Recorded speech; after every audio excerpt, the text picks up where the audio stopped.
মধ্যপ্রাচ্যে চলমান সংঘাতের প্রভাব এবার নতুন এক পরিবেশগত সংকটের আশঙ্কা তৈরি করেছে। ইরানের বিরুদ্ধে সাম্প্রতিক হামলায় দেশটির গুরুত্বপূর্ণ স্থাপনাগুলোর পাশাপাশি তেল শোধনাগার ও জ্বালানি ডিপোগুলো ব্যাপক ক্ষতির মুখে পড়েছে। এসব হামলার পর ইরানের বিভিন্ন অঞ্চলে দেখা গেছে অস্বাভাবিক এক ঘটনা। আকাশ থেকে ঝরেছে কালো রঙের বৃষ্টি, যা নিয়ে শুরু হয়েছে ব্যাপক উদ্বেগ। প্রতিবেদন অনুযায়ী সাম্প্রতিক হামলায় ইরানের একাধিক তেল শোধনাগার ও জ্বালানি ডিপোতে ভয়াবহ আগুন লাগে।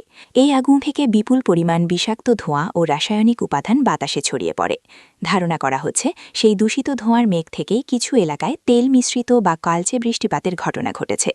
বিশ্ব স্বাস্থ্য সংস্থা জানিয়েছে, এই পরিস্থিতি জনস্বাস্থ্যের জন্য বড় ধরনের ঝুঁকি তৈরি করতে পারে। জেনেভায় এক ব্রিফিংয়ে সংস্থাটির মুখপাত্র ক্রিস্টিয়ান লিনমেয়ার বলেন, তল স্থাপনাগুলোতে আগুন লাগার পর বাতাসে ছড়িয়ে পড়ছে বিষাক্ত হাইড্রোকার্বন, সালফার অক্সাইড এবং নাইট্রোজেন যৌগের মতো ক্ষতিকর উপাদান। আর এই দূষিত উপাদানই বৃষ্টির সঙ্গে মিশে কালো বৃষ্টি বা অ্যাসিড বৃষ্টির মতো পরিস্থিতি তৈরি করছে। এই ধরনের আন্তর্জাতিক গুরুত্বপূর্ণ খবর সবার আগে জানতে চাইলে এখনই আমাদের চ্যানেলটি সাবস্ক্রাইব করুন। ভিডিওটি ভালো লাগলে একটি লাইক দিন এবং আপনার মতামত কমেন্ট করে জানান। বিশেষজ্ঞদের মতে এই ধরনের দূষিত বৃষ্টিপাত মানুষের শ্বাসতন্ত্রের জন্য মারাত্মক ক্ষতিকর হতে পারে। বিশেষ করে শিশু, বয়স্ক ব্যক্তি এবং হাঁপানি বা শ্বাসকষ্টজনিত রোগে ভোগা মানুষের জন্য এটি বড় ধরনের স্বাস্থ্য ঝুঁকি তৈরি করতে পারে।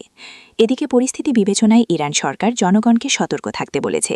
প্রয়োজন ছাড়া বাইরে না যাওয়ার এবং যতটা সম্ভব ঘরের ভেতরে থাকার পরামর্শ দেওয়া হয়েছে। একই সঙ্গে পরিবেশ ও জনস্বাস্থ্যের পরিস্থিতি পর্যবেক্ষণে স্থানীয় কর্তৃপক্ষের সঙ্গে সমন্বয় করে কাজ করছে বিশ্ব স্বাস্থ্য সংস্থা। মূলত কয়েক সপ্তাহ আগেই যুক্তরাষ্ট্র ও ইসরায়েলের যৌথ হামলায় ইরানের একাধিক সামরিক ও জ্বালানি স্থাপনা লক্ষ্যবস্তুতে পরিণত হয়।